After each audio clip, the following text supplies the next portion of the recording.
Welcome back to the Out of Spec podcast. I'm your host, Isaiah. This is my first episode. You may have recognized me from your favorite team from the I-90 Surge, Team EQS. What other team would it be? Now today we have Jordan, who got to see the debut of the IONIQ 9, here to answer all of the questions you may have and really talk about Hyundai's first three-row SUV. So Jordan, what do you think of the IONIQ 9? Kind of your first impressions. What do we know? Yeah, I mean, I guess I was approaching it with, okay, this is, the Hyundai's version of the EV9, more or less. And we also know Hyundai has, gas three-row SUVs, the Palisade.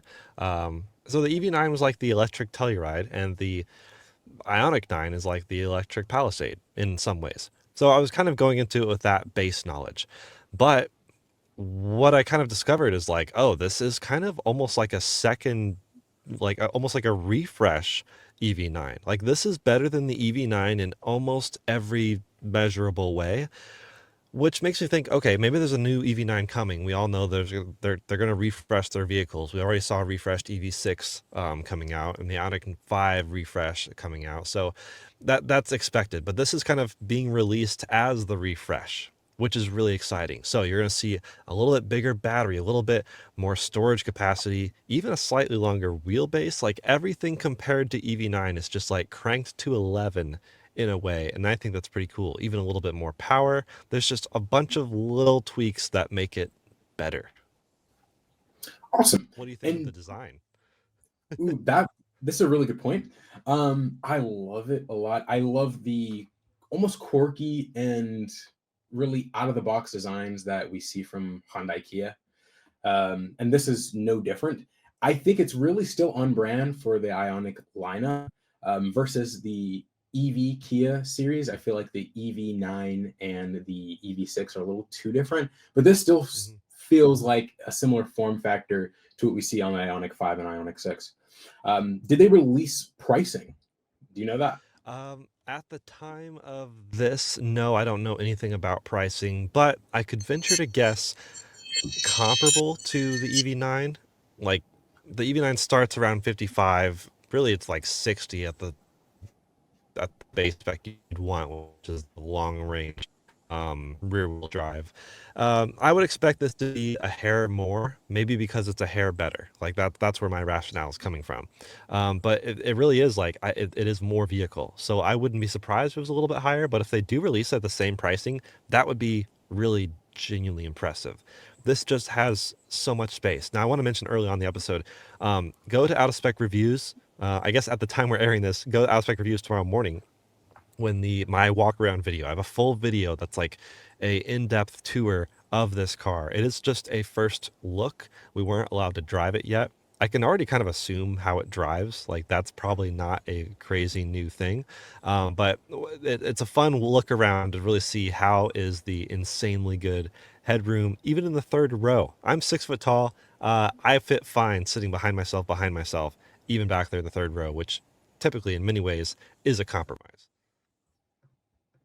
I'm glad you mentioned that third row space. And so I even have from Hyundai themselves and compared to the Model X as well as the Rivian R1S, the Ioniq 9 actually almost scores higher in every single category, but the third row legroom, it's like, it was like, I believe, zero point 0.3 inches smaller than the R1S, but otherwise the second row legroom as well as the third was pretty high up there.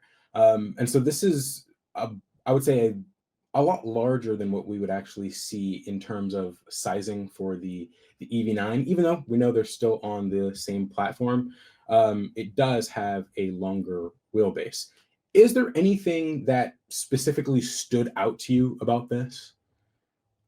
I mean, that was a big one. Like the EV9, notably, one of the best like pieces of packaging that we've seen. Like as far as a three-row SUV, third row even still being useful for adults, sort of useful. Like it still is a little bit cramped, like just slightly.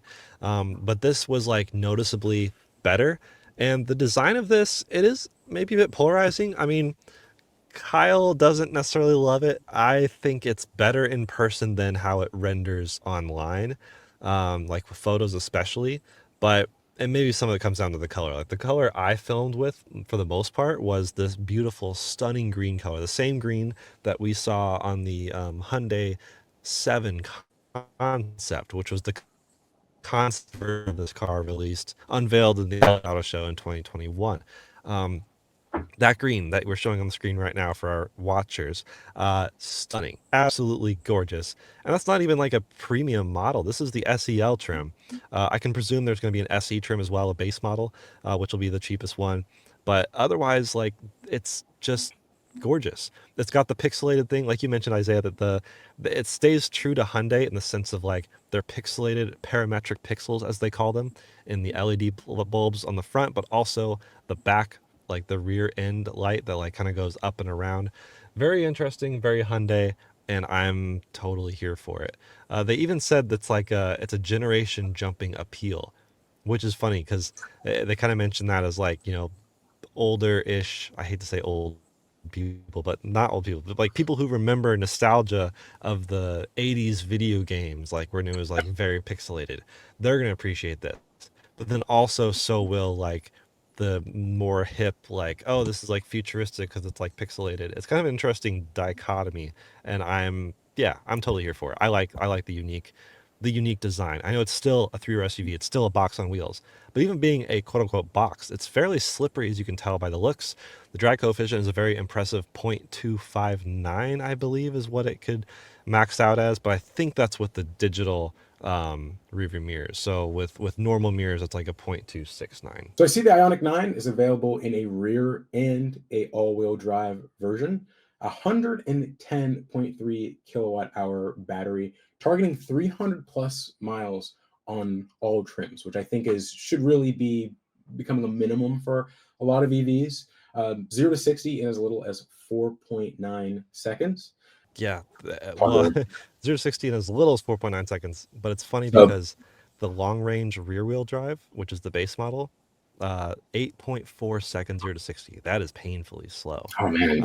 Um, I'm excited to see how that actually feels. Like we know the base model EV9 is also slow, but notably, yeah, like you said, the minimum 300 miles of range is a standout feature because for the EV9, the only way to get 300 miles EPA range was the really slow rear wheel drive base model.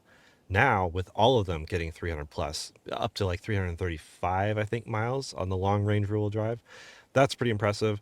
And just a bit more power all around. 160 kilowatt rear motor as standard, but then there's also a 70 kilowatt for the long range all wheel drive on the front motor, and then 160 kilowatt on both axles for the performance all wheel drive. So that's the one that goes, just a hair under 5 seconds here to 60.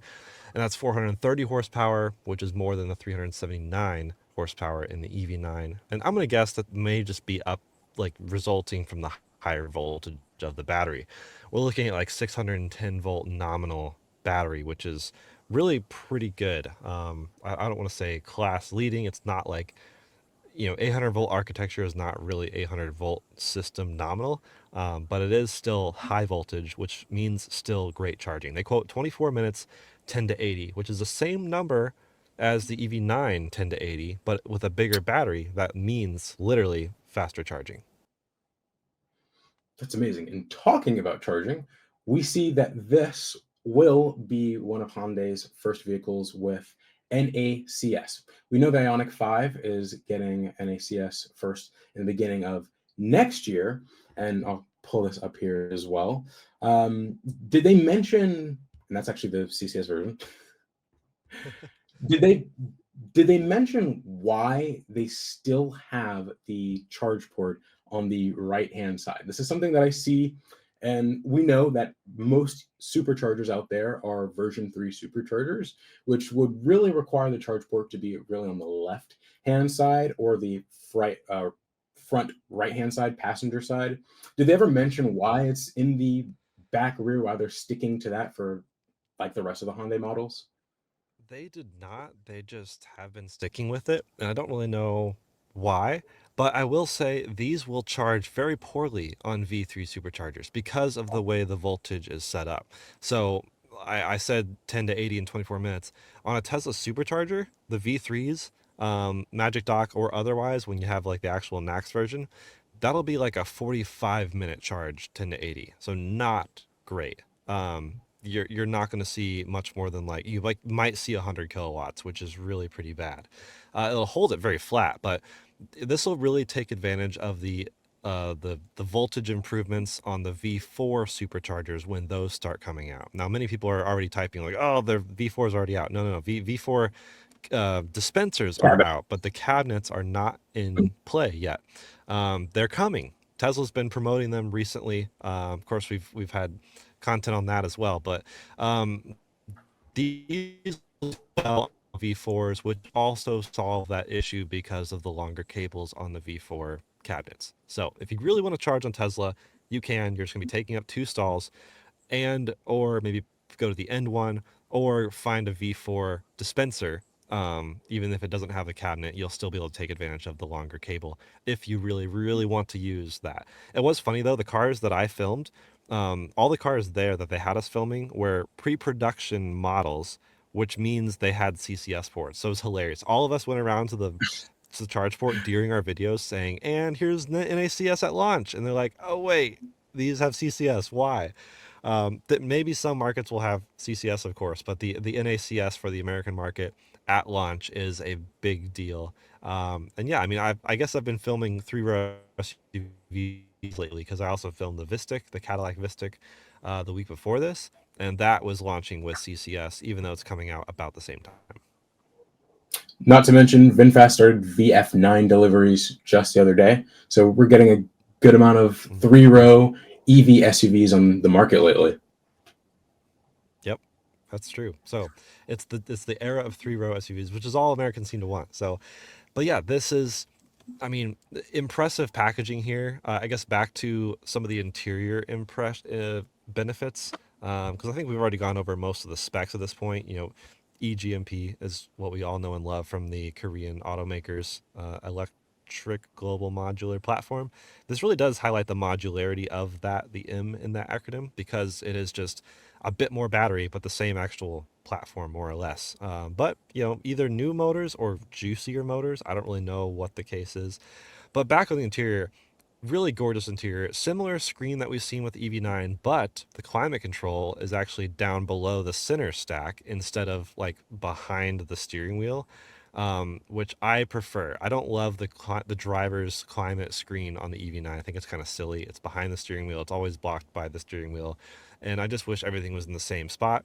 This does have just a dedicated climate section with physical buttons. Awesome. And this also removes the stupid capacitive buttons right below the main screen that the EV9 has. Those are annoying on the EV9 because I tend to rest my hand while I'm trying to use the screen, and my hand ends up resting on a button, causing chaos in some way in the software. This resolves that by having those buttons also further down. So I'm honestly a big fan of the slight changes with this. I'm also expecting this to have a better sound system. It is a premium Bose 14 speaker, notably the Meridian. That's the company that does the EV9, the Kia stuff, EV6 as well. That's just underwhelming in pretty much every case. It's okay, but like I think this will be genuinely a better system. It's Bose. It also has 5.1 surround sound capabilities and active noise cancellation. Super cool. Acoustic glass on the first and second rows. Super cool. And then, oh, another crazy cool piece is the USB-C ports. Now, the EV9, when I went on that first drive launch, they were like, "We have high power USB ports," and I brought my nifty thing, which actually I have right here. This Anchor battery bank tells you input power when you charge off of it, or you charge it off of something else. So I was able to use that to measure. The USB ports on the EV9 are like 25 ish, maybe 30 watts. That's fine. That's okay. That's passable, but that's not high power. Let's be honest. This Hyundai IONIQ 9 has 100-watt USB-C ports directly powered from the high voltage battery, and they're everywhere. There's USB-C ports literally everywhere. So anyone in the car can charge a MacBook Pro while the car is driving, and that's honestly pretty cool to me. Interior storage capacity is all slightly better than EV9. The frunk is the same which is a bummer because it's not like class leading frunk. But if you have enough interior storage in general, I guess who cares about the frunk? Yeah, not for we see on all e-GMP platform vehicles. I mean, really all Kia Hyundai vehicles. Frunk really has never been much of a priority for them. But tell me if you agree with this. This seems to be a higher trim, I guess, higher standard version of what we would see on the Kia EV9. Yeah, that's kind of the way I approached, or that's like my final thoughts, I guess you could say, is I approached it thinking, okay, this is just EV9, almost like badge engineering, just to save Right. cost. It makes sense. The company's sharing a platform and stuff, but it really did feel like the step up. The EV9 turned to 11, almost like you could say higher trim. Even the one I was filming, I didn't realize it was only SEL. Although I kind of assumed it because the one I was filming didn't have the glass roof. I did later find a Korean spec in a different room that had a glass roof, so I was still able to show that in my video. But that makes a huge difference. It does feel a bit more cavernous, cave-like, darker. Even with the light headliner, it was still too dark to have no glass roof, not even a sunroof whatsoever. I definitely think the glass roof is that would be a high priority for me if I was gonna pick one of these up. So I that's one of my takeaways. Like, yes, this will still have the base model. It'll feel similar to Kia, honestly, but just fixes my gripes with the EV9 in most cases. Still has bad software. That's just it's okay, but like it is clunky. The route planning is abysmal. The navigation is basically useless. CarPlay looks good, and that's one of its saving graces, and that annoys me because I feel like a lot of manufacturers with terrible software are riding their own coattails on the whole CarPlay integration situation. So that's a huge way I wish it would be improved, and it could be because that's over the air update capable, and software is something they could totally remedy. So we'll see. And this is I'm expected watching to, parking lot chaos. Sorry. no, no, Go ahead. this is expected to go on sale next year, spring 2025, out of their new Georgia plant and have the full $7,500 tax credit if that is still a thing come next year. But yes, I'm super excited actually for this to come to market. The three-row EV SUV space is becoming extremely competitive. And I think this Ionic 9 is really like a refined version of the EV9. And the EV9 is already, I would say, especially for its price, a pretty compelling EV three-row SUV.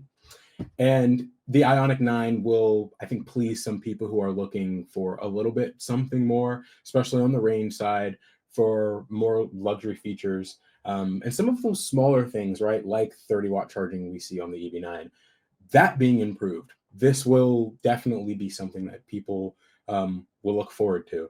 And you say, right, the review will come out on out of spec reviews tomorrow morning, correct?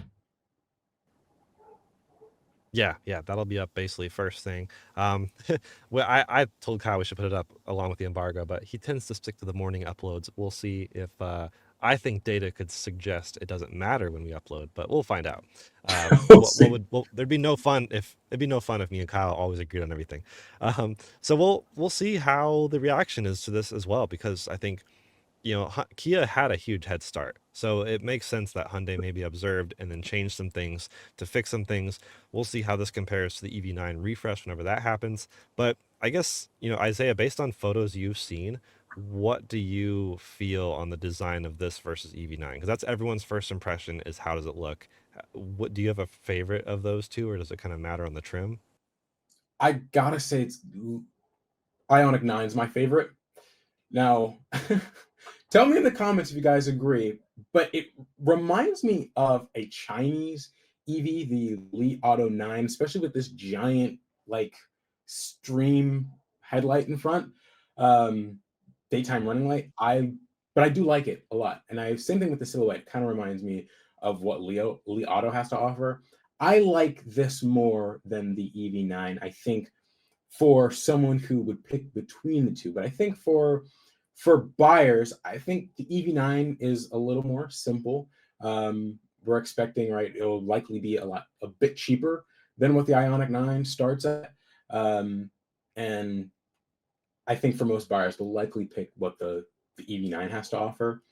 But just personal opinion, I think the Ionic 9 is where it's at. But Yeah, when we get an EV9 refresh, then we'll really see what we'll compare the two. right, because that could come with the price hike that would then make these on the same playing field, and we'll see how that compares. But I think overall it's awesome. It's got aesthetic design. That's a whole new word I feel like they made up. I don't know if it's airplane in like themed. Even the multi spoke wheels on the calligraphy version are inspired by like an airplane turbine. The whole shape of the car is kind of like swoopy, and actually the highest point of the car is above the second row, not the first row. And it's not like the Kia EV9 where it basically feels like the whole roof is flat. This entire roof is curved. And the windshield is noticeably more raked than the EV9. So that all leads to a slightly better drag coefficient, which probably leads to the better efficiency, which probably leads to the better overall range. So can't wait to test it more. Of course, when we get our hands on one on out of spec reviews, we'll be doing range tests, charging tests. How does it compare? It's a whole new animal. It's a new battery. I guess possibly new motors or retuned. Either way, we're going to treat them like new and figure out just how capable this thing is.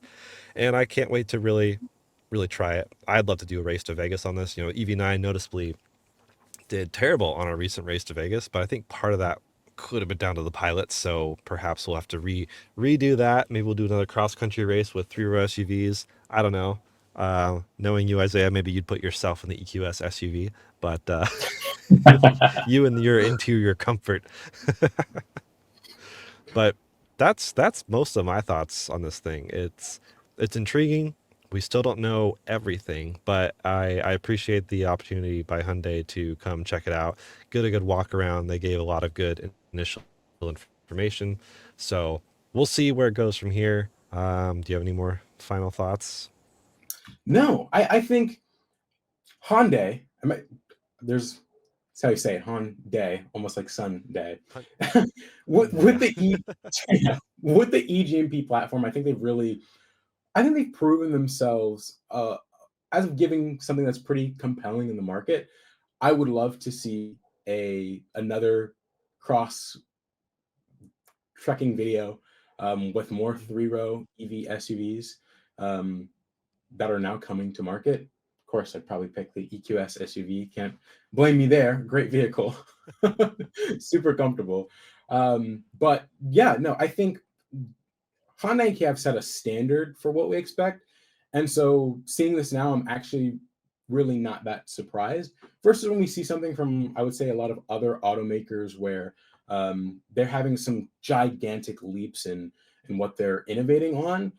Kia and Hyundai have already started so far ahead, and we already see it in the EV6 and the Ionic 5 and the Ionic 6 and the EV9 and all the other EV vehicles that they know how to build a compelling EV, and this really is no exception. So I'm happy to learn more about it in the future. And as of all of us watching, I'm going to be right there watching this that 10% video as well as full range test. I want to know what this thing has to offer.